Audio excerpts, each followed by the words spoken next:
2023-এ free ration শেষ।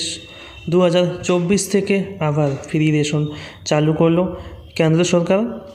কারা এই সুবিধা পাবে? যাদের SPSS অথবা PSS অথবা WY রেশন কার্ডের ক্যাটাগরির কার্ড থাকবে, তারাই শুধুমাত্র এই সুবিধাটি নিতে পারবে। তো কোন কার্ডে কী পরিমাণ রেশন পাবে চলুন আমরা দেখে আসি। তো সবার প্রথমে আমরা দেখব WY রেশন কার্ড। তো ফ্যামিলি প্রতি 21 কিলো চাল ও 14 কিলো আটা সম্পূর্ণ বিনামূল্যে। এর সাথে 1 কিলো চিনি পাওয়া যাবে, যার মূল্য 13 টাকা 50 পয়সা।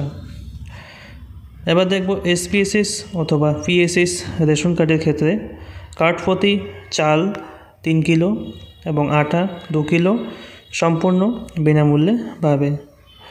তো এই সুবিধাটি নিতে হলে আপনাদের অবশ্যই রেশন কার্ডটি আপডেট থাকতে হবে, না হলে এই সুবিধা নিতে পারবেন না।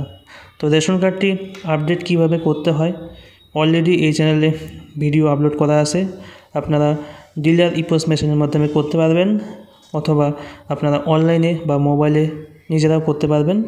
কিভাবে করতে হয় আপনারা ভিডিওটি অবশ্যই দেখে নেবেন। তো ভিডিওটি ভালো লাগলে অবশ্যই একটি লাইক করে দেবেন। চ্যানেলে নতুন হলে অবশ্যই সাবস্ক্রাইব করে বেল আইকনটি